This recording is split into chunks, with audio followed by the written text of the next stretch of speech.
이서준의 아침은 언제나 회색빛이었다. 침묵만이 가득한 그의 아파트 안에서 알람 소리조차 희미하게 느껴졌다. 창밖으로는 빌딩 숲이 끝없이 펼쳐져 있었고 그 위로는 언제나처럼 탁한 도시의 하늘이 덮여 있었다. 그는 눈을 뜨는 순간부터 자신을 옥죄는 공허함을 느꼈다. 29, 젊은 나이였지만 그의 삶은 이미 낡고 빛바랜 사진처럼 느껴졌다. 그의 어머니는 한때 그에게 영감과 꿈을 심어주었던 천재적인 건축가였다. 어머니는 단순히 건물을 짓는 것을 넘어 자연과 조화를 이루는 건축, 사람의 마음을 움직이는 건축을 추구했다. 하지만 어머니의 갑작스러운 죽음은 서준에게서 모든 것을 앗아갔다. 사랑하는 가족을 잃은 슬픔뿐만 아니라 건축에 대한 그의 열정마저도 함께 사라졌다. 이제 그는 그저 숨쉬는 존재일 뿐이었다. 그는 대형 건축 회사에서 일했다. 그의 손끝에서 거대한 마천루와 무미건조한 상업 건물이 솟아났지만 그의 마음은 그 어떤 건물에도 머물지 못했다. 영혼 없는 디자인, 오직 이윤만을 쫓는 프로젝트들은 그의 내면을 더욱 황폐하게 만들었다. 그의 책상에는 늘 깔끔하게 정돈된 도면과 설계 프로그램들이 놓여 있었지만 그가 진정으로 마음을 기울이는 것은 오직 잠자리 밑에 숨겨둔 어머니의 낡은 스케치북뿐이었다. 오래된 종이 냄새가 나는 스케치북 속에는 어머니의 손때 묻은 그림들과 건축 철학이 고스란히 담겨 있었다. 그 속에는 알 수 없는 고대 문양과 오래된 나무들의 스케치가 그려져 있었다. 가끔 그는 몰래 스케치북을 펼쳐 어머니의 따뜻한 손길이 느껴지는 그림들을 한참 동안 바라보곤 했다. 그것은 그에게 남겨진 유일한 온기였다. 서준의 삶은 지독히도 단순하고 반복적이었다. 아침 일찍 일어나 회사로 향하고 밤늦게까지 야근을 한 후 텅 빈 아파트로 돌아오는 것이 일상이었다. 그의 저녁 식사는 항상 배달앱으로 시킨 차가운 패스트푸드였다. 숟가락과 젓가락이 부딪히는 소리, 전자레인지의 윙 소리, 그리고 랩톱에서 흘러나오는 무미건조한 뉴스 소리만이 그의 아파트에 울려 퍼졌다. 그는 사람들과의 교류를 피했다. 걸려오는 전화는 대부분 무시했고 메시지에는 단답형으로 답했다. 그의 아파트는 모델 하우스처럼 깔끔했지만 그 속에는 생기라고는 찾아볼 수 없었다. 마치 그 자신처럼 모든 것이 정지된 듯했다. 어느 비 오는 날 저녁, 서준은 지쳐서 회사에서 퇴근하는 길이었다. 굵은 빗방울이 차창을 때렸고 도로는 퇴근 차량들로 북적였다. 그의 차는 고속도로 진입로에서 꼼짝 않고 서 있었다. 창밖으로 시선을 돌리자 빗속에서 뭔가가 움직이는 것이 보였다. 작은 물체 하나가 도로 한복판에서 떨고 있었다. 가까이 보니 젖은 털에 잔뜩 겁먹은 어린 강아지 한 마리였다. 강아지는 혼비백산하여 다가오는 차들을 피하려 안간힘을 쓰고 있었다. 하지만 차들은 속도를 줄이지 않고 무자비하게 달려왔다. 서준은 잠시 망설였다. 지금 내리지 않으면 강아지는 분명 사고를 당할 터였다. 그는 피곤했고 다른 사람의 일에 간섭하는 것을 귀찮아했다. 하지만 강아지의 작고 불안한 눈빛이 그의 마음을 흔들었다. 심장이 쿵 하고 내려앉는 듯했다. 그는 결국 비상 깜빡이를 켜고 갓길에 차를 세웠다. 뒤에서 경적 소리가 요란하게 울렸지만 그는 개의치 않았다. 그는 우산을 든 채 채서 내려 강아지를 향해 조심스럽게 다가갔다. 강아지는 겁에 질려 짖지도 못하고 몸을 웅크렸다. 서준은 강아지를 조심스럽게 안아들었다. 강아지의 몸은 차갑고 축축했지만 그의 품에 안기자 조용히 골골거렸다. 그는 강아지를 품에 안고 다시 차로 돌아왔다. 그의 옷은 비에 흠뻑 젖었지만 그의 마음속에는 작은 온기가 피어났다. 그는 강아지를 집으로 데려왔다. 따뜻한 물로 조심스럽게 씻기고 수건으로 부드럽게 닦아주었다. 강아지는 그의 손길에 만족한 듯 그의 품에 파고들었다. 서준은 강아지에게 마루라는 이름을 지어주었다. 높은 곳에서 내려다보는 듯한 마루 바닥처럼. 이제 이 작은 생명체는 그의 삶의 새로운 중심이 되어줄 것만 같았다. 마루의 따뜻한 온기가 서준의 차가운 심장을 녹이는 듯했다.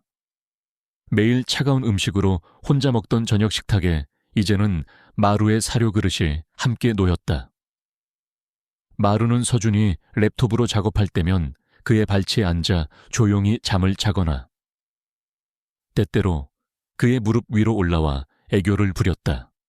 마루는 서준에게 유일한 친구이자 말없이 그의 곁을 지키는 존재가 되었다. 마루의 존재는 서준의 텅 빈 삶에 작은 온기와 생기를 불어넣었다. 마루는 서준의 삶에 들어온 순간부터 유독 한 가지 이상한 행동을 보였다. 바로 목에 걸고 있던 낡은 목걸이였다.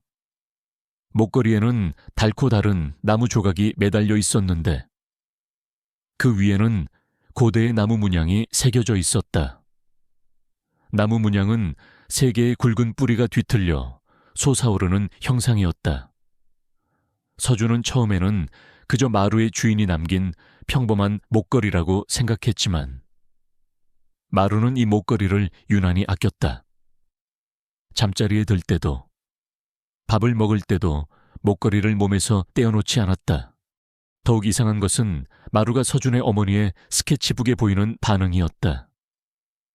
서준이 스케치북을 펼칠 때면 마루는 언제나 그의 곁으로 다가와 스케치북을 킁킁거리며 냄새를 맡았다.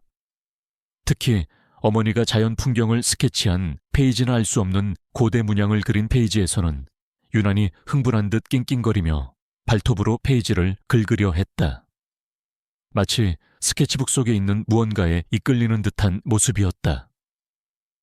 때때로 마루는 이유 없이 멍하니 허공을 응시하거나 희미하게 느껴지는 알 수 없는 숲의 향기에 반응하듯 또 코를 킁킁거렸다. 서준은 마루의 행동을 그저 강아지들의 특이한 습성으로 치부했지만 그의 마음속에는 알 수 없는 호기심의 씨앗이 심어졌다. 어머니의 스케치북과 마루의 목걸이, 그리고 알 수 없는 숲의 향기. 이 모든 것들이 마치 어떤 연결고리를 가지고 있는 듯한 느낌을 받았다. 그는 자신도 모르게 그 작은 씨앗이 싹트고 있음을 느꼈다. 그의 무미건조한 삶에 작은 파동이 일기 시작했다. 이서준의 일상은 마루의 등장으로 작은 온기를 찾았지만 그의 내면은 여전히 미지의 그림자에 갇혀 있었다. 어머니의 스케치북과 마루의 목걸이, 그리고 알 수 없는 숲의 향기는 그의 무의식을 계속해서 자극했다. 그는 여전히 텅 빈 눈으로 무미건조한 설계도를 그리고 있었지만 그의 마음은 이미 잊혀진 과거와 미지의 세계를 향해 움직이고 있었다. 고속도로 위로 뻗은 아파트 단지를 내려다보며 그는 자신이 설계한 빌딩들이 얼마나 무의미한지 다시 한번 깨달았다. 그의 영혼은 어머니의 건축 철학이 속삭이는 진정한 의미를 갈구하고 있었다. 그러던 어느 날 서준은 상사 김영수 전무의 호출을 받았다. 김영수는 회사 내에서 돈을 위해서는 수단과 방법을 가리지 않는 인물로 정평이 나 있었다. 그의 사무실은 으리으리했지만 그 속에는 차가운 탐욕만이 가득했다. 김영수는 서준을 보자마자 환하게 웃었지만 그 웃음 속에는 어떤 섬뜩함이 느껴졌다. 이서준 팀장, 아주 중요한 프로젝트를 맡아주게. 김영수는 탁자 위로 두꺼운 서류철을 던지듯 놓았다. 이번 프로젝트는 우리 회사의 미래를 좌우할 거야. 자네의 능력을 믿네. 서류철 표지에는 푸른숲 에코리조트 개발 프로젝트 그제트라는 거창한 이름이 적혀 있었다. 서준은 서류를 펼쳐 내용을 확인했다. 개발 예정지는 지도에도 잘 표시되지 않는 외딴 지역. 오래된 숲이 우거진 곳이었다. 그림 속 숲은 마치 어머니의 스케치북에서 튀어나온 듯 울창하고 신비로운 분위기를 풍겼다. 그는 숲의 사진을 보자마자 이상한 기시감을 느꼈다. 왠지 모르게 익숙한 느낌. 하지만 동시에 낯선 이질감이 공존했다. 김영수는 서류를 뒤적이며 설명을 이어갔다. 이곳에 최고급 리조트와 골프장, 그리고 쇼핑몰을 지을 거야. 자연 친화적인 이미지를 내세우지만 핵심은 수익 극대화지. 이 낡아빠진 숲을 싹 밀어버리고 최첨단 시설을 들여놓을 거야. 자네의 역할은 이 숲을 가장 효율적으로 파괴하고 그 위에 우리의 욕망을 실현하는 건축물을 설계하는 거야. 그의 목소리에는 거침없는 탐욕이 묻어났다. 서준의 심장이 쿵 하고 내려앉았다. 그의 손끝이 떨렸다. 이 숲은 분명 어머니의 스케치북에서 본 듯한 곳이었다. 어머니의 스케치북에는 이와 비슷한 숲의 풍경과 함께 자연은 건축의 스승이다. 자연을 파괴하는 건축은 죄악이다 라는 글귀가 적혀 있었다. 그는 이 프로젝트를 맡을 수 없었다. 어머니의 정신을 계승하려 노력했던 자신에게 이 숲을 파괴하라는 명령은 곧 영혼을 파는 것과 다름없었다. 전무님, 이 프로젝트는 서준은 말을 더듬었다. 김영수의 얼굴에서 미소가 사라졌다. 그의 눈빛은 차갑게 변했다. 이서준 팀장, 지금 감히 내 명령을 거부하는 건가? 자네가 누군지 잊었나? 자네는 어머니의 그림자에서 벗어나지 못하는 무능한 건축가일 뿐이야. 자네가 이 회사에서 살아남으려면 내 지시를 따라야 해. 그렇지 않으면 자네는 이 업계에서 영원히 매장될 거야. 김영수의 목소리는 위협적이었다. 그는 자신의 소나귀에 잡힌 서준을 압박하기 시작했다. 서준은 극심한 내적 갈등에 시달렸다. 그는 김영수에게 저항할 힘이 없었다. 어머니의 죽음 이후 그는 무능하고 나약한 존재로 전락했음을 스스로도 잘 알고 있었다. 그는 이 프로젝트를 거부하면 당장 회사에서 쫓겨나고 업계에서 다시는 발붙일 수 없게 될 것이 분명했다. 하지만 동시에 어머니의 스케치북 속 숲의 모습과 그녀의 따뜻한 건축 철학이 그의 뇌리를 떠나지 않았다. 그는 돈과 명예를 좇는 이 삭막한 도시에서 자신에게 남은 유일한 의미마저 잃어버릴 수는 없었다. 밤늦게 아파트로 돌아온 서준은 마루를 품에 안고 멍하니 앉아 있었다. 그의 랩톱 화면에는 숲의 위성 사진과 개발 계획이 섬뜩하게 떠 있었다. 마루는 서준의 불안한 기운을 느꼈는지 낑낑거리며 그의 얼굴을 핥았다. 서준은 어머니의 스케치북을 꺼내 들었다. 스케치북 속에는 숲의 풍경과 함께 고대 문양이 그려져 있었다. 마루는 스케치북을 보자마자 흥분한 듯 낑낑거리며 목걸이에 달린 나무 조각을 스케치북 위로 떨어뜨렸다. 나무 조각은 정확히 스케치북 속 고대 문양 위에 놓였다. 그 순간 스케치북에서 희미한 빛이 뿜어져 나왔고 빛 속에서 희미하게 하람 마을이라는 속삭임이 들려왔다. 서준은 소름이 돋아 몸을 떨었다. 하람 마을 어머니의 스케치북에 그런 이름은 없었다. 그리고 이 목소리는 또 무엇인가? 그는 자신이 환청을 듣는 것이라고 생각했지만 마루는 꼬리를 흔들며 스케치북을 킁킁거렸다. 마치 그 소리를 들었다는 듯이 서준은 다시 한번 스케치북을 자세히 들여다봤다. 어머니의 그림들 속에서 그는 숲속 어딘가에 숨겨진 듯한 작은 마을의 흔적을 발견했다. 지도에도 표시되지 않은 길, 그리고 그 길의 끝에 존재할 미지의 마을. 그날 밤 서준은 한숨도 자지 못했다. 그의 머릿속은 숲과 어머니의 스케치북, 그리고 하람마을이라는 이름으로 가득 찼다. 그는 이 프로젝트를 단순히 거부하는 것을 넘어 숲과 그 속에 숨겨진 비밀을 보호해야 한다는 강한 충동을 느꼈다. 그는 더 이상 과거의 그림자에 갇힌 나약한 건축가가 아니었다. 그는 어머니의 유산을 지키고 자신의 잃어버린 열정을 되찾아야 한다는 강한 사명감을 느꼈다. 그의 마음속에서 꺼져가던 건축에 대한 불씨가 다시 타오르기 시작했다. 다음 날 아침 김영수는 서준을 다시 호출했다. 이서준 팀장, 프로젝트는 어떻게 됐나? 이번 주말까지 현장 답사 보고서를 제출하게. 시간 없어. 빠르게 진행해야 해. 김영수의 목소리에는 기다림 없는 조급함이 묻어났다. 서준은 깊은 한숨을 쉬었다. 그는 김영수의 지시를 거부할 수 없다는 것을 알았다. 그는 현장 답사를 가야만 했다. 하지만 그의 마음속에는 이미 다른 계획이 세워지고 있었다. 그는 이 숲을 파괴하는 대신 숲속에 숨겨진 하람마을을 찾아내고 그곳의 가치를 세상에 알리기로 결심했다. 그는 김영수에게 정면으로 맞서는 대신 자신만의 방식으로 이 싸움에서 이기기로 마음먹었다. 현장 답사 당일, 서준은 김영수가 보낸 탐사팀과 함께 개발 예정지인 숲으로 향했다. 숲으로 가는 길은 험난했다. 도로 상태는 좋지 않았고 내비게이션은 자꾸만 길을 잃었다고 경고했다. 숲 입구에는 이미 김영수가 보낸 경비원들이 삼엄하게 경계를 서고 있었다. 서준은 마루를 데리고 탐사팀과 함께 숲으로 들어섰다. 숲은 예상보다 훨씬 울창하고 신비로웠다. 거대한 나무들이 하늘을 찌를 듯 솟아있었고 맑은 시냇물이 흐르는 소리가 귀를 간지럽혔다.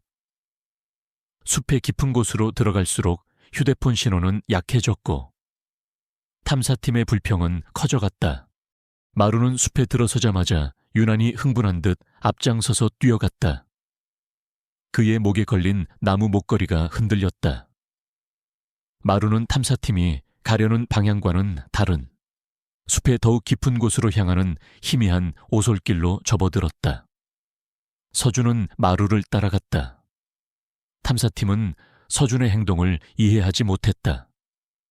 이서준 팀장님, 어디로 가시는 겁니까? 답사는 이쪽입니다. 탐사팀장이 소리쳤지만 서준은 이미 마루를 따라 숲의 미지로 빨려 들어가고 있었다. 오솔길은 점점 더 깊어졌다. 나뭇가지들이 머리 위로 얽혀 있어 햇빛조차 제대로 들어오지 못했다. 길은 점점 희미해졌고 발 아래에는 낙엽이 수북이 쌓여 있었다. 서준은 자신이 지대도 없는 길로 들어서고 있다는 것을 직감했다. 그의 심장은 불안감으로 뛰었지만 동시에 알 수 없는 기대감에 부풀어 올랐다. 이 길이 그를 어디로 이끌지 알 수 없었지만 그는 이 길의 끝에 자신을 기다리는 무언가가 있을 것이라고 확신했다. 마루는 앞장서서 달렸고 서준은 마루의 뒤를 쫓아 계속해서 숲의 깊은 곳으로 향했다. 탐사팀의 목소리는 점점 멀어져 갔고 이내 숲의 침묵 속에 완전히 사라졌다. 그는 이제 홀로 미지의 길을 걷고 있었다. 그는 자신이 되돌아갈 수 없는 길에 들어섰음을 깨달았다. 그의 삶은 이 숲을 통해 완전히 새로운 방향으로 전환될 것이었다. 이서준은 마루를 따라 지대도 없는 숲길을 헤치고 나아갔다. 햇빛조차 제대로 들지 않는 울창한 숲은 마치 살아있는 미로 같았다. 넝쿨과 나뭇가지들이 길을 막아섰지만 마루는 망설임 없이 앞장섰다. 서준의 심장은 불안감과 함께 알 수 없는 기대감으로 뛰었다. 그는 자신의 발밑에서 느껴지는 흙의 촉감, 코끝을 스치는 짙은 숲의 향기가 그동안 잊고 지냈던 어머니의 스케치북 속 세상과 연결되어 있음을 직감했다. 얼마나 걸었을까? 빽빽한 나무들 사이로 희미한 빛이 새어 들어오기 시작했다. 그리고 이내 나뭇가지들이 걷히면서 눈앞에 놀라운 광경이 펼쳐졌다. 그곳에는 마치 시간의 흐름을 잊은 듯한 고요하고 신비로운 마을이 자리하고 있었다. 돌과 나무로 지어진 집들은 숲의 일부처럼 자연스럽게 융화되어 있었고, 지붕 위에는 푸른 이끼가 덮여 있었다. 인위적인 흔적이라고는 찾아볼 수 없는 완벽하게 자연과 조화를 이룬 건축물들이었다. 서준은 숨을 들이켰다. 이곳은 그가 꿈꿔왔던, 어머니가 스케치북에 그리던 살아있는 건축의 현장이었다. 그의 눈에 들어온 것은 오래된 나무들의 기둥을 그대로 살려 지어진 공용 건물, 시냇물을 끌어들여 만든 작은 연못과 그 위에 놓인 돌다리, 그리고 넝쿨로 뒤덮인 아름다운 담장이었다. 마을 전체가 하나의 유기체처럼 느껴졌다.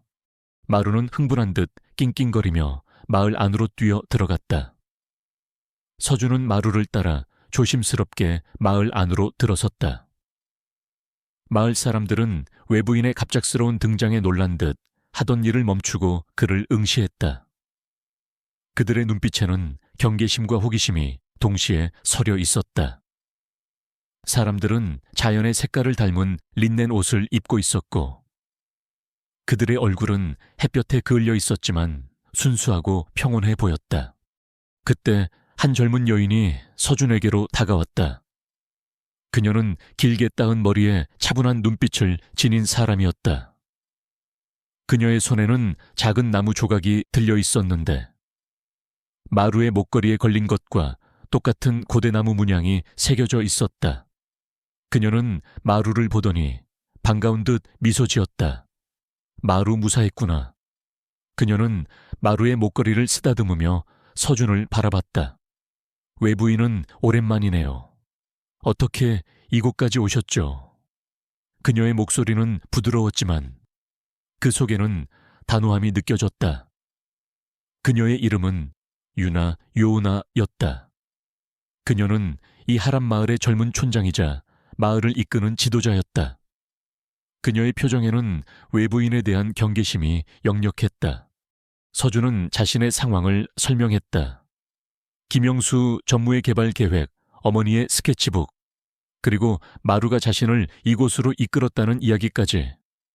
그는 특히 어머니의 스케치북에 담긴 건축 철학과 숲을 파괴하려는 김영수의 야욕에 대해 강조했다. 유나는 서준의 이야기를 듣는 내내 그의 표정을 주의 깊게 살폈다. 그녀는 서준의 진심을 느끼는 듯했지만 여전히 경계를 풀지 않았다. 당신 같은 외부인들이 이곳에 오는 건 대부분 탐욕 때문이었어요. 이 숲의 가치를 돈으로 환산하려는 자들이었죠. 유나의 목소리에는 과거의 아픔이 서려 있었다. 서준은 유나의 말에 반박할 수 없었다. 그는 자신이 김영수와 같은 부류의 사람이 아니라는 것을 증명해야 했다. 그는 주머니에서 어머니의 스케치북을 꺼내 윤에게 건넸다. 제 어머니가 남기신 스케치북입니다. 어머니는 자연과 조화로운 건축을 꿈꾸셨습니다. 이 숲과 마을이 파괴되는 것을 막고 싶습니다. 유나는 스케치북을 받아들었다. 그녀의 눈빛이 흔들렸다. 스케치북 속 그림들은 하람 마을의 건축 양식과 놀랍도록 흡사했다. 특히 고대 나무 문양과 이 마을의 풍경을 스케치한 그림들은 그녀의 마음을 움직였다. 유나는 스케치북을 펼쳐 보였다. 마을 중앙에 위치한 낡은 생명의 샘 건물의 스케치가 그려져 있었다. 생명의 샘은 마을의 식수원이자 상징적인 공간이었는데 최근 집안 침하로 인해 기둥이 기울어져 있었다. 마을 사람들은 건물을 보수하려 했지만 전통 건축 방식으로는 한계가 있었다. 서준은 스케치북 속 그림을 보며 무언가를 깨달은 듯했다. 이 건물은 기둥의 무게중심을 재분배하고 지하수를 활용해서 서준은 마치 영감을 받은 듯 스케치북에 새로운 스케치를 그리기 시작했다. 그의 손은 빠르게 움직였고 펜 끝에서 놀라운 아이디어들이 쏟아져 나왔다. 그는 생명의 샘에 기울어진 기둥을 보완하고 지하수를 효율적으로 활용하여 건물의 구조적 안정성을 높이는 동시에 자연과 더욱 조화롭게 어우러지는 디자인을 그려냈다. 그의 손놀림은 거침이 없었고 그의 눈빛은 열정으로 불타올랐다. 오랫동안 잃어버렸던 그의 재능이 빛을 발하는 순간이었다. 유나와 마을 사람들은 서준이 스케치하는 모습을 멍하니 바라봤다. 그의 손에서 그려지는 그림은 그들이 수없이 고민했던 문제에 대한 완벽한 해답이었다. 그의 건축은 단순히 건물을 짓는 것을 넘어 숲의 생명력과 마을의 영혼을 담아내는 듯했다. 그들은 그의 그림 속에서 어머니의 건축 철학을 보았다. 유나의 얼굴에는 경계심 대신 놀라움과 감탄이 떠올랐다. 이런 재능을 가진 분이 정말 김영수 전무와 한패가 아니었군요. 그녀의 목소리에는 진심이 담겨 있었다. 그 순간 숲 저편에서 희미한 기계음과 함께 사람들의 목소리가 들려왔다. 김영수가 보낸 탐사팀이 서준을 찾아 숲속으로 깊이 들어오고 있는 것이 분명했다. 유나는 급히 서준에게 손짓했다. 숨으세요. 저들은 당신을 찾고 있어요. 마을 사람들도 분주하게 움직이며 서준을 숨길 곳을 찾았다. 서준은 자신이 김영수의 감시망에 들어섰다는 것을 깨달았다. 그의 시간이 얼마 남지 않았음을 직감했다. 서준은 마을 사람들의 도움으로 마을 외곽의 은밀한 동굴 속에 몸을 숨겼다. 동굴 안에서 그는 김영수 일당의 목소리를 들을 수 있었다. 이서준 팀장 어디 있나 나오지 않으면 이 숲을 갈아엎을 거다. 김영수의 목소리는 위협적이었다. 그는 서준을 잡기 위해 숲을 훼손할 것이 분명했다. 서준은 공포에 질렸지만 동시에 분노가 치밀어 올랐다. 그는 이 숲과 마을을 반드시 지켜야만 했다. 김영수 일당은 마을 입구까지 다가왔지만 하란 마을의 지형과 구조는 워낙 복잡하고 은밀하여 그들은 마을의 존재조차 눈치채지 못했다. 그들은 숲속을 샅샅이 뒤졌지만 결국 서준을 찾지 못하고 철수했다. 서준은 안도의 한숨을 내쉬었다. 그가 동굴에서 나왔을 때 유나와 마을 사람들이 그를 기다리고 있었다. 유나는 서준에게 다가와 그의 손을 잡았다. 믿어줘서 고마워요. 이제 우리는 당신을 믿어요. 당신의 재능으로 이 마을을 지켜주세요. 그녀의 눈빛에는 깊은 신뢰가 담겨 있었다. 서준은 유나의 손을 잡고 고개를 끄덕였다. 그는 이제 하란 마을의 편에 섰다. 그는 김영수와 정면으로 맞서 싸우기로 결심했다. 그의 재능을 이용해 하란 마을의 가치를 세상에 알리고 숲을 파괴하려는 김영수의 계획을 막아야 했다. 그는 어머니의 스케치북을 꽉 쥐었다. 어머니가 남긴 유산, 그리고 하란 마을의 존재는 그에게 새로운 목표와 용기를 주었다. 그는 더 이상 과거의 그림자에 갇힌 나약한 건축가가 아니었다. 그는 이제 숲과 마을을 지키는 진실의 수호자로 거듭날 것이었다. 그날 밤 서준은 하란 마을에서 유나와 함께 밤을 보냈다. 마을 사람들은 그를 따뜻하게 환대했고 그는 그들의 순수함과 자연에 대한 경외심에 깊은 감동을 받았다. 그는 마을의 건축물들을 자세히 둘러보며 어머니의 스케치북 속 건축 철학이 이곳에 고스란히 살아 숨쉬고 있음을 느꼈다. 그는 하란 마을의 아름다움과 가치를 세상에 알리고 싶다는 강한 열망에 사로잡혔다. 하지만 그는 김영수의 위협을 잊지 않았다. 김영수는 분명 더 큰 압력을 가해올 것이었다. 서준은 자신의 랩톱을 꺼내 하란 마을의 건축물들을 스케치하기 시작했다. 그는 이 아름다운 마을을 세상에 보여줄 증거로 만들고 싶었다. 그는 밤새도록 그림을 그렸다. 그의 손끝에서 하란 마을의 영혼이 태어나는 듯했다.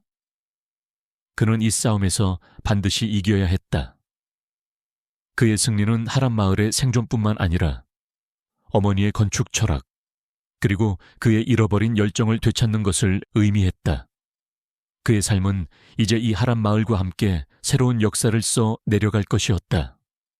그는 더 이상 혼자가 아니었다.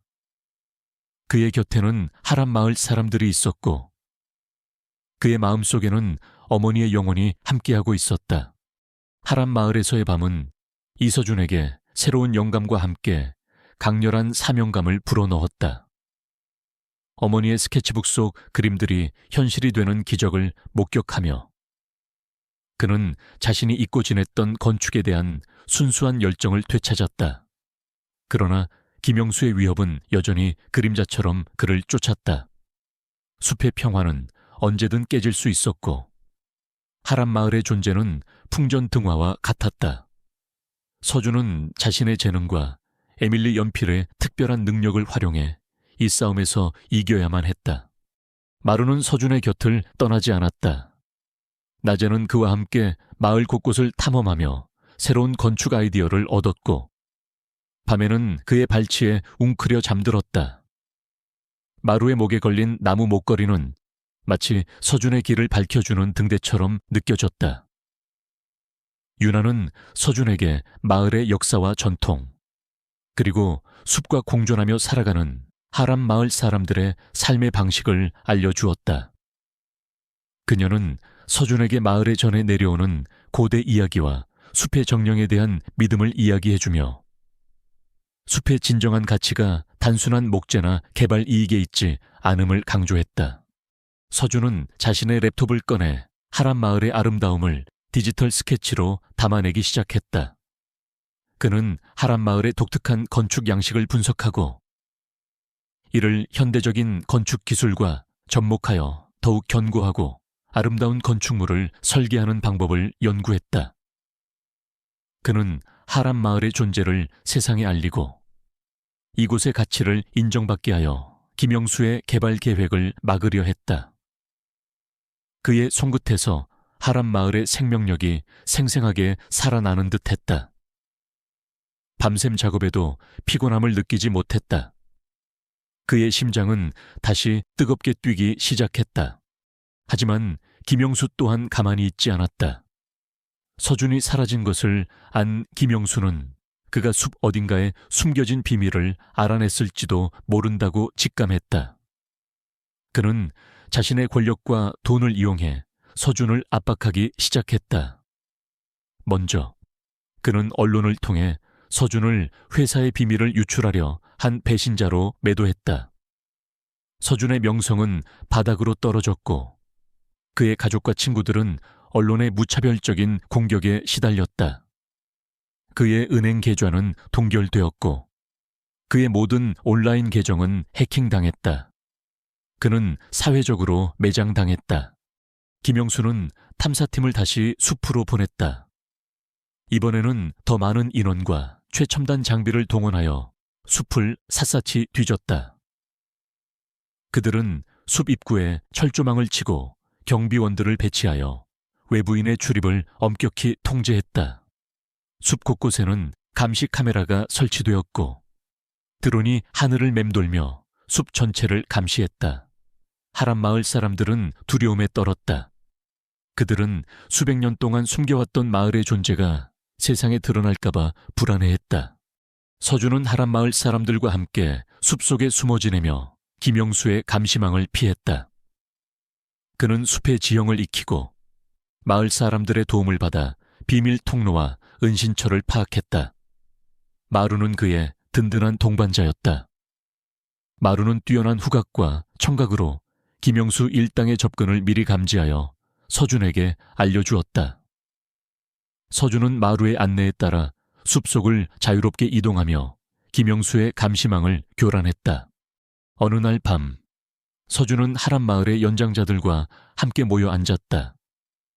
그들은 김영수의 압력에 대한 대책을 논의하고 있었다. 노인들은 과거에도 이 숲을 노리는 외부인들이 있었다며 그때마다 숲의 신비로운 힘이 그들을 막아섰다고 이야기했다. 하지만 이번에는 김영수의 세력이 너무 막강하여 그들만으로는 감당하기 힘들 것이라고 걱정했다. 젊은이, 당신의 재능은 놀랍지만 김영수 같은 거대한 세력과 맞서 싸우기에는 너무나 위험하오. 우리는 그저 이 작은 마을에서 조용히 살아갈 뿐이오. 더 이상 휘말리지 말고 이곳을 떠나는 것이 좋겠소. 한 노인이 걱정스러운 눈빛으로 서준을 바라봤다. 서준은 고개를 저었다. 떠날 수 없습니다. 이곳은 어머니가 꿈꾸셨던 건축의 이상향입니다. 그리고 저는 이 숲과 마을을 지켜야 합니다. 그의 목소리에는 단호함이 묻어났다. 그는 자신의 특별한 능력을 사용해야 할 때가 왔다고 생각했다. 그는 자신이 가진 기억 공유 능력을 이용해 김영수의 악행을 세상에 폭로하고 하람 마을의 존재와 가치를 공론화해야 했다. 다음 날 서준은 유나와 함께 숲 깊은 곳에 있는 영혼의 샘 함으로 향했다. 영혼의 샘은 하람 마을 사람들이 신성하게 여기는 곳으로 맑은 물이 솟아나는 작은 연못이었다. 유나는 서준에게 영혼의 샘은 숲의 영혼과 연결되어 있으며 이곳에서 마음을 열면 숲의 지혜를 얻을 수 있다고 설명했다. 서준은 에밀리 연필을 꺼내 영혼의 샘물에 담갔다. 연필 끝에서 푸른빛이 뿜어져 나오며 샘물이 일렁였다. 그 순간 서준의 머릿속에 수많은 이미지와 소리들이 파도처럼 밀려왔다. 그는 숲의 탄생부터 오랜 세월 동안 숲과 함께 살아온 하람 마을 사람들의 삶, 그리고 숲을 파괴하려 했던 과거의 탐욕스러운 인간들의 모습까지 생생하게 보았다. 그는 숲의 아픔과 마을 사람들의 절규를 온몸으로 느꼈다. 그리고 그는 김영수의 악행, 즉 그가 과거에 저질렀던 불법적인 부동산 거래와 환경 파괴, 그리고 이 숲을 개발하기 위해 벌였던 비열한 수법들을 생생하게 목격했다. 특히 김영수가 이전에 개발을 추진했던 다른 지역에서 발생한 환경 오염과 주민들의 피해에 대한 숨겨진 자료들을 보게 되었다. 그 자료들은 김영수가 단순히 탐욕스러운 사업가가 아니라 수단과 방법을 가리지 않는 잔인한 인물임을 증명하는 결정적인 증거들이었다. 서준은 영상을 보며 큰 충격에 빠졌다. 김영수는 단순한 사업가가 아니었다. 그는 이윤을 위해서라면 어떤 범죄도 서슴지 않는 악마 같은 존재였다. 서준은 자신이 가진 능력이 얼마나 강력한지, 그리고 그것을 어떻게 사용해야 할지 깨달았다. 그는 이 모든 진실을 세상에 폭로해야만 했다. 김영수는 숲 곳곳에 감시 카메라와 센서를 설치하여 서준의 움직임을 추적하고 있었다. 그는 서준이 숲 어딘가에 숨겨진 마을을 찾아냈다고 확신했지만 마을의 정확한 위치를 파악할 수 없었다. 그는 초조해졌다. 그의 개발 계획은 이미 예정된 기자회견과 투자 유치 설명회로 인해 되돌릴 수 없는 지경에 이르렀다. 그는 서준을 잡아서 입을 막는 것이 최선이라고 생각했다. 김영수는 자신의 수하들을 동원하여 숲 전체를 포위했다. 그는 서준이 숨어 있는 곳을 정확히 알아내지는 못했지만 숲 전체를 불태워버리겠다는 협박으로 서준을 유인해 내기로 결심했다. 그는 숲 곳곳에 기름을 뿌리고 불을 지를 준비를 했다. 숲의 평화가 한순간에 산산조각날 위기에 처했다. 마을 사람들은 공포에 질려 어쩔 줄 몰라 했다. 숲의 동물들도 불안한 듯 소란스러웠다. 서준은 김영수의 의도를 알아챘다. 그는 자신의 목숨이 위태로울지라도 이 숲과 마을을 지켜야 한다고 생각했다. 그는 윤에게 모든 것을 털어놓았다. 제가 가진 능력을 사용하면 김영수의 악행을 모두 세상에 폭로할 수 있습니다. 하지만 위험할 겁니다. 저를 잡으려고 할 테니까요. 유나는 서준의 눈을 지그시 바라봤다. 당신을 믿어요. 우리가 도울게요. 이 숲과 마을은 당신에게 맡겨요. 그녀의 목소리에는 확고한 믿음이 담겨 있었다. 서준은 김영수가 불을 지를 예정인 장소로 향했다. 그곳은 숲의 중앙에 위치한 넓은 공터였다. 김영수와 그의 수하들은 그곳에서 기름통을 들고 불을 지를 준비를 하고 있었다. 서준은 은밀하게 그들에게 접근했다. 마루는 그의 뒤를 따랐고 유나와 몇몇 마을 사람들은 숲속에 숨어 서준을 주시하고 있었다. 그들은 서준에게 무슨 일이 생기면 즉시 도울 준비를 하고 있었다. 이서준 팀장 드디어 나타났군. 순순히 나에게 협조했다면 이렇게까지 할 필요는 없었을 텐데. 김영수는 비웃으며 말했다. 그의 손에는 기름통과 라이터가 들려 있었다. 서준은 에밀리 연필을 꽉 쥐었다. 그는 김영수에게 자신의 능력을 보여줄 준비를 했다. 그는 숲을 파괴하려는 김영수의 악행을 세상에 폭로하고 하란 마을의 가치를 세상에 알릴 마지막 기회라고 생각했다. 그는 자신의 목숨을 걸고 이 싸움에 뛰어들었다. 그의 심장은 격렬하게 뛰었지만 그의 눈빛은 흔들림 없었다. 그의 손목에 낡은 시계가 째깍거리는 소리가 유난히 크게 들렸다. 시간은 촉박했다. 그는 이 싸움에서 반드시 이겨야만 했다. 이서준이 김영수 일당 앞에 모습을 드러냈을 때 공터에는 팽팽한 긴장감이 감돌았다. 김영수는 서준의 등장에 섬뜩한 미소를 지었지만 그의 눈빛에는 예상치 못한 상황에 대한 초조함이 깃들어 있었다. 숲의 깊은 침묵 속에서 나무잎이 바스락거리는 소리만이 유난히 크게 들렸다. 서준은 에밀리 연필을 꽉 쥐었다. 그의 손 안에서 연필은 미세하게 진동하며 푸른빛을 발하고 있었다. 매화는 그의 발치에 바싹 붙어 앉아 경계심 가득한 눈으로 김영수 일당을 노려봤다. 결국 나타났군. 이서준 팀장, 내가 숲을 불태워버릴까봐 겁이 났나.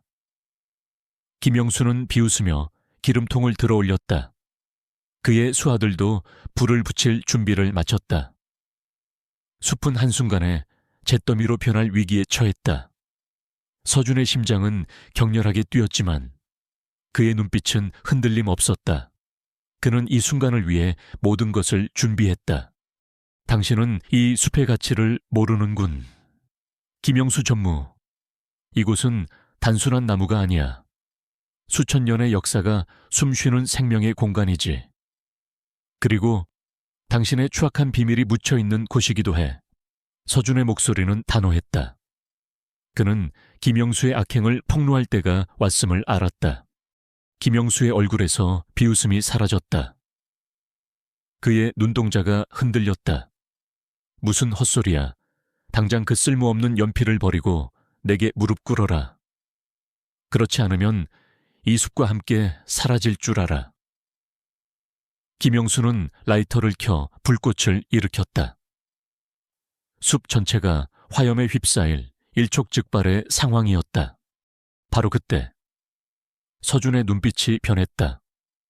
그의 눈동자에서 희미한 푸른빛이 감돌기 시작했다. 그는 에밀리 연필을 공터 한가운데에 있는 오래된 바위 위에 세웠다. 연필은 마치 살아있는 생명체처럼 공중에 떠올랐고 그 끝에서 강렬한 푸른빛이 뿜어져 나오기 시작했다. 빛은 공터를 가득 채웠고 김영수 일당은 눈을 가늘게 뜨며 빛을 피했다. 그리고 그 빛 속에서 생생한 홀로그램 영상이 나타났다. 영상은 마치 실제를 보는 듯 생생했다. 첫 번째 장면은 10년 전 김영수가 은밀한 뒷거래를 통해 이 숲의 개발권을 획득하는 과정이었다. 그는 가난한 주민들의 토지를 강제로 수용하고 반대하는 이들을 폭력으로 협박하는 모습이 적나라하게 드러났다. 그의 탐욕스러운 웃음과 비열한 목소리가 공터에 울려 퍼졌다. 김영수는 얼굴이 하얗게 질려 영상을 바라봤다. 그는 자신의 악행이 이토록 완벽하게 재현될 것이라고는 상상조차 하지 못했을 것이다. 이어지는 영상은 더욱 충격적이었다. 김영수가 이전에 개발했던 다른 지역에서 발생한 환경 오염과 주민들의 피해에 대한 숨겨진 진실이 드러났다. 그는 맹독성 폐기물을 불법으로 매립하여 토양과 지하수를 오염시켰고, 이로 인해 수많은 주민들이 병에 걸리거나 고향을 잃었다. 영상 속에서 병마와 싸우는 아이들의 모습과 망연자실한 주민들의 절규가 생생하게 재현되었다. 김영수는 이 모든 사실을 은폐하기 위해 언론을 매수하고 반대하는 이들을 폭력으로 진압했다. 그의 잔인하고 비열한 민낯이 여과 없이 드러났다. 마지막 영상은 이 숲과 하란 마을의 아름다움을 담고 있었다. 숲의 정령들이 춤을 추고 마을 사람들이 자연과 조화를 이루며 살아가는 평화로운 모습이 펼쳐졌다. 어머니의 스케치북에 담겨있던 신비로운 건축물들이 영상 속에서 살아 숨쉬는 듯했다. 영상은 숲의 진정한 가치가 돈으로 환산될 수 없는 소중한 생명이라는 것을 보여주었다. 이 모든 영상은 서준의 에밀리 연필을 통해, 그리고 그의 기억 공유 능력을 통해 재현된 숲의 기억이자 김영수의 숨겨진 악행이었다. 김영수는 충격과 공포에 질려 바닥에 주저앉았다. 그의 얼굴은 창백했고 그의 눈빛은 흔들렸다. 그는 믿을 수 없다는 듯 자신의 악행이 담긴 영상을 바라봤다. 그의 수하들도 공포에 질려 뒷걸음질 쳤다. 그들은 자신들의 보스가 저지른 추악한 범죄들을 직접 목격하며 충격에 빠졌다. 그들은 이 모든 것이 자신들의 상관인 김영수가 벌인 짓이라는 것을 믿을 수 없었다. 바로 그때 숲 저편에서 수많은 발소리가 들려왔다. 유나와 하란 마을 사람들이 김영수 일당을 포위한 것이다. 그들의 손에는 돌과 몽둥이가 들려 있었고 그들의 눈빛에는 분노와 결의가 담겨 있었다. 그들은 서준이 위험에 처했을 때 그를 돕기 위해 달려왔던 것이다. 유나는 김영수를 향해 단호하게 외쳤다. 당신의 탐욕은 더 이상 이 숲과 마을을 해칠 수 없다. 김영수는 공포에 질려 벌벌 떨었다. 그의 얼굴에는 더 이상 거만함이나 비웃음은 찾아볼 수 없었다. 그는 사태가 자신에게 불리하게 돌아가고 있음을 직감했다. 그때였다. 멀리서 경찰차의 사이렌 소리가 들려왔다. 이지원이 기자들과 함께 경찰을 데리고 숲으로 달려온 것이다. 이지원은 서준이 김영수와 대치하고 있다는 소식을 듣고 즉시 행동에 나섰다. 그녀는 기자들에게 김영수의 악행과 서준의 특별한 능력을 폭로할 준비를 했다. 경찰들은 공터에 도착하자마자 혼란스러운 상황을 파악했다. 그들은 서준이 에밀리 연필을 통해 보여주는 홀로그램 영상과 그 영상 속에서 드러나는 김영수의 악행을 목격했다. 김영수는 자신의 악행이 세상에 폭로될 위기에 처하자 마지막 발악을 하기 시작했다. 그는 소리를 지르며 서준에게 달려들었다. 이 빌어먹을 자식, 감히 나를 모욕해. 네가 감히 누군데. 그의 손에는 날카로운 칼이 들려 있었다. 김영수는 서준을 향해 칼을 휘둘렀다. 서준은 재빨리 몸을 피했지만 칼날은 그의 팔을 스쳐 지나갔다. 그의 팔에서 피가 흘러내렸다. 마루는 낑낑거리며 김영수에게 달려들어 그의 다리를 물었다. 김영수는 비명을 지르며 나뒹굴었다. 그 순간 유나와 마을 사람들이 김영수를 제압했다. 경찰들은 즉시 김영수를 체포했다. 김영수는 격렬하게 저항했지만 결국 수갑이 채워져 끌려갔다. 그의 악행은 만천에 드러났고 그는 자신의 탐욕과 잔혹함에 대한 대가를 치르게 되었다. 이 모든 상황은 이지원과 함께 온 언론 카메라에 고스란히 담겼다. 서준이 에밀리 연필을 통해 보여준 홀로그램 영상과 김영수의 추악한 민낯, 그리고 하란마을 사람들의 용기 있는 행동은 다음 날 아침 모든 언론의 헤드라인을 장식했다. 김영수의 이름은 탐욕과 악행의 상징으로 역사에 기록되었고 서준은 진실의 수호자로 불리게 되었다. 숲은 파괴될 위기에서 벗어났고 하란마을의 존재는 세상에 알려졌다. 서준은 피 흘리는 팔을 붙잡고 바닥에 주저앉았다. 그의 몸은 에너지를 모두 소진한 듯 극도로 피곤했지만 그의 얼굴에는 깊은 안도감이 서려 있었다. 그는 마침내 김영수의 악행을 폭로하고 숲과 마을을 지켜낸 것이다. 윤아가 서준에게 다가와 그의 상처를 치료해 주었다. 정말 고마워요. 서준 씨, 당신 덕분에 이 숲과 마을이 살아남았어요. 그녀의 목소리에는 진심 어린 감사가 담겨 있었다. 그녀의 눈에서는 뜨거운 눈물이 흘러내렸다. 이지원도 서준에게 다가와 그의 손을 잡았다. 서준 씨, 정말 대단해요. 당신이 아니었다면 이 모든 진실은 영원히 묻혔을 거예요. 그리고 미안해요. 제가 너무 나약했어요. 이지원의 목소리는 떨렸고 그녀의 눈에서는 뜨거운 눈물이 흘러내렸다. 그녀는 서준을 꽉 끌어안았다. 서준은 그들의 진심에 미소 지었다. 그는 더 이상 혼자가 아니었다. 그의 곁에는 자신을 믿어주는 사람들이 있었고 그의 마음속에는 어머니의 영혼이 함께하고 있었다. 그날 밤 서준은 하란마을 사람들과 함께 모닥불 주위에 앉았다. 그들은 노래를 부르고 춤을 추며 숲의 생존과 진실의 승리를 축하했다. 서준은 마루를 품에 안고 밤하늘의 별들을 바라봤다. 그의 손목에 낡은 시계가 여전히 째깍거리고 있었다. 그것은 더 이상 멈춰버린 시간을 의미하지 않았다. 그것은 새로운 시작을 알리는 희망의 소리였다. 그는 자신의 삶이 완전히 새로운 새벽을 맞이했음을 깨달았다. 그는 과거의 그림자에서 벗어나 진정한 자신을 찾았다. 그는 이제 희망의 등대가 되어 세상의 빛을 비출 것이었다. 김영수의 몰락 이후 2년이 흘렀다. 이서준의 삶은 더 이상 불안과 비밀에 갇히지 않았다. 그는 이제 진실의 빛 연구소를 이끄는 리더이자 잃어버린 기억과 트라우마로 고통받는 이들의 목소리를 대변하는 진실의 수호자무로 우뚝 섰다. 그의 이름 앞에는 항상 미스터리를 푸는 남자, 기억 치유 전문가와 같은 수식어가 따라붙었다. 그의 손목에는 낡은 시계가 여전히 차여 있었지만 이제 시계는 멈춰 있지 않았다.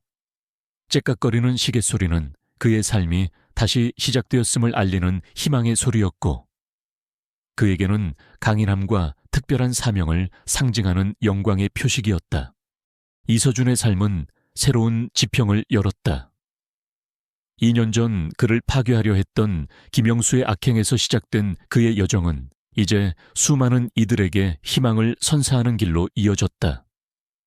그는 진실의 빛 연구소를 통해 잃어버린 기억으로 고통받는 사람들과 트라우마를 안고 살아가는 이들에게 치유의 손길을 내밀었다.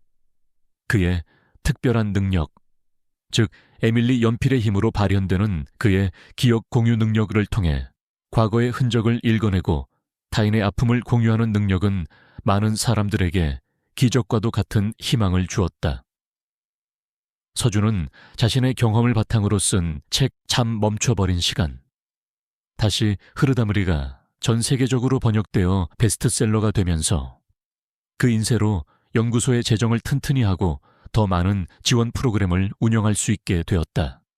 그는 이제 더 이상 혼자가 아니었다. 진실의 빛 연구소는 전국 각지에 지부를 설립하며 성장했고 수많은 인공지능 전문가들과 심리학자 그리고 자원봉사자들이 서준의 뜻에 동참했다.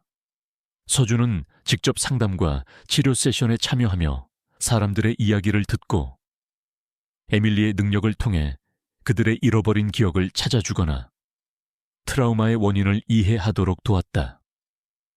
그의 노력 덕분에 수십 년 동안 잃어버렸던 가족을 찾은 이들, 끔찍한 사고의 기억을 극복하고 새 삶을 시작한 이들이 생겨났다. 서준의 이야기는 인간은 고통 속에서도 희망을 찾을 수 있다는 메시지를 전하며 수많은 이들에게 용기와 위로를 주었다. 특히 강 박사는 서준의 곁에서 변함없는 지지와 조언을 아끼지 않았다. 그는 김영수의 악행에 가담했던 자신의 과거를 속죄하기 위해 누구보다 열심히 연구에 매진했다. 강 박사는 진실의 빛 연구소의 공동소장으로 활동하며 서준에게 정신적인 버팀목이 되어주었다. 그는 서준의 로봇 공학 기술과 윤리적 신념을 존중하며 그의 연구를 적극적으로 지원했다. 강 박사는 서준을 친아들처럼 아꼈고 서준 역시 그를 친아버지처럼 따랐다. 그들은 함께 과거의 아픔을 극복하고 현재의 성공을 나누며 진정한 가족 이상의 유대를 형성했다. 서준은 강 박사에게 에밀리의 특별한 능력에 대해 더욱 솔직하게 털어놓았고 강 박사는 에밀리의 능력이 사회에 긍정적인 영향을 미칠 수 있도록 돕는 데 적극적으로 나섰다. 김영수는 자신의 탐욕과 악행에 대한 대가를 치렀다. 그는 법의 준엄한 심판을 받았고 그의 이름은 탐욕과 악행의 상징으로 역사에 기록되었다. 그의 몰락은 진실과 정의가 결국 승리한다는 것을 보여주는 본보기가 되었다. 그의 재산은 모두 사회에 환원되어 진실의 빛 연구소를 비롯한 여러 자선단체에 기부되었다. 어느 맑은 가을날, 서준은 연구소가 새롭게 문을 연 기억치유센터 개관식 연단에 섰다. 이곳은 2년 전 그가 진실을 마주했던 김영수의 저택 근처에 자리 잡고 있었다.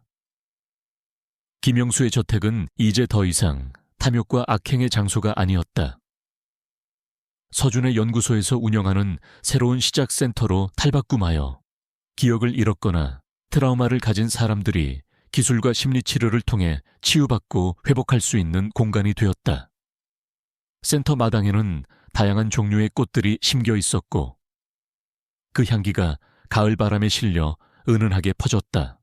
수많은 언론인, 학자들, 그리고 서준의 도움으로 새 삶을 찾은 사람들이 그의 강연을 듣기 위해 모였다. 서준은 마이크를 잡고 자신의 이야기를 시작했다.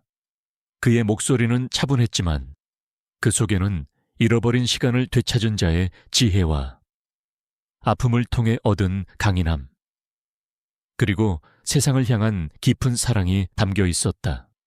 저는 한때 제가 아무것도 모르는 평범한 사람이라고 믿었습니다. 제게는 특별한 것도 내세울 만한 것도 없다고 생각했죠. 하지만 저는 마루, 에밀리 연필의 특별한 능력, 그리고 하람 마을을 통해 제가 누구인지, 그리고 제가 얼마나 잔혹한 과거를 가지고 있었는지 알게 되었습니다. 그 진실은 저를 깊은 절망 속으로 밀어 넣었지만 동시에 저에게 새로운 삶의 목적을 선사했습니다. 저는 이 모든 과정을 통해 깨달았습니다. 인간은 고통 속에서도 희망을 찾을 수 있으며 상처는 우리를 더 강하게 만든다는 것을요. 그리고 우리 모두 안에는 알 수 없는 특별한 힘이 숨겨져 있다는 것을요. 중요한 것은 그 힘을 어떻게 사용하느냐입니다. 우리는 이 새로운 시작센터를 통해 과거의 아픔을 치유하고 서로를 이해하며 더 나은 미래를 만들어갈 수 있다고 믿습니다. 그의 강연은 참석자들에게 깊은 울림을 주었다.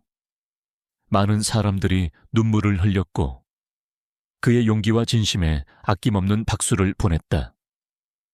강연이 끝난 후 수많은 사람들이 서준에게 다가와 자신의 기이한 경험을 이야기하거나 그의 이야기가 자신들의 삶에 얼마나 큰 위로와 영감을 주었는지 고백했다. 서준은 그들의 이야기를 들으며 따뜻하게 미소 지었다. 그는 더 이상 혼자가 아니었다. 그의 삶은 이제 수많은 사람들과 연결되어 있었다. 연단 아래에서 강 박사는 서준과 마루를 바라보며 자랑스러운 미소를 지었다. 그의 눈가에는 행복의 눈물이 맺혀 있었다. 강연이 끝난 후 그는 서준에게 다가가 따뜻하게 손을 잡았다. 정말 멋있었네. 서준, 자네는 이제 내가 알던 그 평범한 아이가 아니야. 진정한 영웅이 되었네. 강 박사의 말에 서준은 겸손하게 미소 지었다. 박사님 덕분입니다. 제가 여기까지 올 수 있었던 건 모두 박사님의 믿음 덕분입니다. 그들은 서로를 바라보며 조용히 미소 지었다. 그들의 관계는 핏줄을 넘어선 깊은 사랑과 존경으로 맺어진 진정한 가족이었다. 그날 밤 서준은 새로운 시작센터의 작은 사무실에 앉아 창밖의 밤하늘을 바라봤다. 별들이 총총히 빛나고 있었다. 그의 손목에는 여전히 낡은 시계가 차여 있었고 이제 시계는 정확히 시간을 가리키고 있었다. 그것은 아픔의 상징이 아니라 희망과 새로운 시작의 상징이 되었다. 그는 지난 2년 동안 쉼없이 달려왔다. 그의 몸은 피곤했지만 그의 마음은 평온했다. 그는 자신의 삶이 완전히 새로운 새벽을 맞이했음을 느꼈다. 과거의 그림자는 더 이상 그를 쫓아오지 않았다. 그는 고통스러운 진실을 마주함으로써 비로소 진정한 자신을 찾았고 타인을 위한 삶의 목적을 발견했다. 그는 이제 세상의 빛을 향해 당당히 나아가는 진실의 수호자 감가 되었다. 센터 마당의 꽃들은 달빛 아래 아름답게 빛나고 있었다. 서준은 잠시 눈을 감고 깊은 숨을 내쉬었다. 그의 손목에 차여있는 낡은 시계가 그의 손 안에서 따뜻하게 느껴졌다. 그것은 그가 겪어낸 모든 시련과 그를 더욱 강하게 만든 경험을 상징하는 영광의 상처가 되었다. 서준은 이제 알았다. 삶은 예측 불가능한 미스터리로 가득하지만 사랑과 용기만 있다면 어떤 어려움도 이겨낼 수 있다는 것을. 그의 이야기는 이제 막 시작될 새로운 역사의 서막이었다. 그는 영원히 기억될 희망의 메아리가 될 것이었다. 김영수의 악행이 드러나고 하란마을이 세상에 알려진 지 5년. 그리고 진실의 빛 연구소가 설립된 지 3년이 흘렀다. 이서준의 손목에 채워진 낡은 시계는 이제 더 이상 멈춰 있지 않았다. 그 시계는 그에게 주어진 두 번째 기회, 그리고 그가 걸어온 고통스러운 여정의 증표이자 희망의 상징이 되었다. 그의 삶은 잃어버린 열정과 목적을 되찾은 것은 물론 수많은 사람들에게 빛을 선사하는 희망의 등대가 되었다. 이서준의 명성은 국내외를 막론하고 빠르게 퍼져나갔다. 그는 더 이상 과거의 그림자에 갇힌 나약한 건축가가 아니었다. 그는 진실의 빛 연구소의 수장이자 기억의 상처를 치유하고 진실을 밝히는 기억치유 전문가로 불렸다. 그의 저서 안 멈춰버린 시간, 다시 흐르다 반환은 전 세계 수백 개국에서 번역되어 베스트셀러가 되었고 그 인쇄는 연구소의 재정을 튼튼히 하여 더 많은 사람들을 도울 수 있는 기반이 되었다. 하란마을은 서준과 윤아의 노력으로 자연과 공존하는 지속 가능한 모델 커뮤니티로 성장했다. 숲은 이제 국립생태문화 유산으로 지정되어 영구 보존되었고 하란마을은 그 아름다움과 독특한 건축 양식으로 세계적인 주목을 받았다. 서준은 하란마을의 건축가이자 마을의 발전을 돕는 고문 역할을 계속했다. 마을의 생명의 샘은 그의 설계로 더욱 견고하고 아름다운 모습으로 재탄생했으며 그의 어머니가 스케치했던 숲속 도서관과 자연치유센터가 실제로 건립되어 마을 사람들의 삶의 질을 높였다. 하란마을은 현대 문명의 이기와 자연의 순수함이 조화롭게 어우러진 이상적인 공동체의 상징이 되었다. 진실의 빛 연구소는 서울 도심에 거대한 본사를 두고 전국 각지에 지부를 설립하며 끊임없이 확장되었다. 수많은 인공지능 전문가, 심리학자, 신경과학자들이 서준의 비전에 동참했고 그들은 에밀리 연필의 힘으로 발현되는 기억 공유 능력의 과학적인 원리를 연구하고 이를 활용한 새로운 기억 치유 기술을 개발하는 데 매진했다. 이 연구소는 단순한 기술 개발을 넘어 잃어버린 기억과 트라우마로 고통받는 사람들을 위한 실질적인 치유 프로그램을 제공했다. 서준은 연구소에 모든 수익을 재투자하여 취약계층의 기억 치유를 돕는 데 사용했다. 그는 직접 상담 세션에 참여하여 전쟁 트라우마를 겪는 참전 용사들, 사고로 기억을 잃은 환자들, 그리고 범죄 피해로 고통받는 이들의 잃어버린 기억을 찾아주거나 그들이 아픈 기억과 화해할 수 있도록 도왔다. 그의 노력 덕분에 수많은 사람들이 과거의 그림자에서 벗어나 새로운 삶을 시작할 수 있었다. 서준의 이야기는 TV 다큐멘터리로 제작되어 방영되었고, 그는 전 세계인들에게 희망과 용기를 주는 인물로 자리매김했다. 특히 강 박사는 서준의 곁에서 든든한 조력자이자 멘토 역할을 계속했다. 그는 진실의 빛 연구소의 공동 소장으로서 에밀리의 능력을 과학적으로 분석하고 이를 의료 분야에 적용하는 데 선구적인 역할을 했다. 강 박사는 과거 김영수의 악행에 동조했던 자신의 잘못을 속죄하기 위해 누구보다 열정적으로 연구에 몰두했다. 그는 서준을 친아들처럼 아끼고 존경했으며 서준 역시 그를 친아버지처럼 따랐다. 그들은 단순한 동료를 넘어선 진정한 가족으로서 서로의 삶을 지지하고 응원했다. 마루는 이제 연구소의 마스코트가 되어 서준의 발치에서 떠나지 않았다. 강 박사는 마루의 특별한 능력이 에밀리 연필과 어떤 연관성을 가지는지에 대한 연구도 시작했다. 김영수는 법의 심판을 받고 오랜 형기를 복역 중이었다. 그의 이름은 탐욕과 악행의 상징으로 역사에 기록되었고 그의 몰락은 진실과 정의가 결국 승리한다는 것을 보여주는 본보기가 되었다. 그의 재산은 모두 국고로 환수되어 진실의 빛 연구소를 비롯한 공익단체에 기부되었다. 탐욕으로 얼룩졌던 그의 제국은 그렇게 허무하게 무너졌다. 어느 맑은 여름날 이서준은 서울 도심에 새로 완공된 하람 센터의 개관식 연단에 섰다.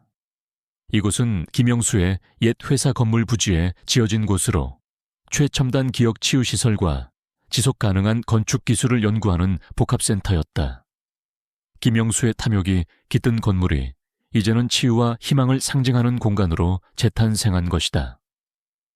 센터 건물은 숲의 나무와 시냇물의 흐름을 형상화한 유기적인 디자인으로 설계되었고 옥상에는 작은 정원이 조성되어 있었다.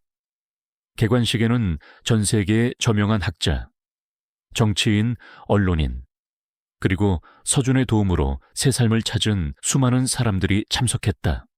서준은 마이크를 잡고 자신의 이야기를 시작했다. 그의 목소리는 차분했지만 그 속에는 잃어버린 시간을 되찾은 자의 지혜와 아픔을 통해 얻은 강인함, 그리고 세상을 향한 깊은 사랑이 담겨 있었다. 저는 한때 길을 잃은 건축가였습니다. 어머니의 죽음 이후 저는 제 삶의 의미를 잃고 도시의 그림자 속에 숨어 살았죠.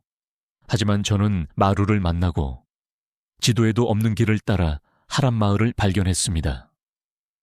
그곳에서 저는 제 어머니의 꿈을 그리고 제 안에 숨겨진 특별한 능력을 발견했습니다. 그 과정은 고통스러웠지만 저는 그 고통을 통해 진정한 저를 찾았습니다. 이 하람 센터는 단순한 건물이 아닙니다. 이곳은 잃어버린 기억을 되찾고 아픈 과거와 화해하며 새로운 미래를 향해 나아가는 모든 이들을 위한 희망의 등대입니다. 우리는 이곳에서 끊임없이 연구하고 치유하며 서로를 이해하는 법을 배울 것입니다. 저는 오늘 이 자리에 계신 모든 분들께 감히 말씀드립니다. 우리 모두 안에는 알 수 없는 특별한 힘이 숨겨져 있습니다. 그 힘을 믿고 두려워하지 말고 여러분만의 지도에 없는 길을 걸어가십시오. 그 길의 끝에는 분명 여러분의 삶을 통째로 뒤바꿀 아름다운 세상이 기다리고 있을 것입니다. 그의 강연은 참석자들에게 깊은 울림을 주었다.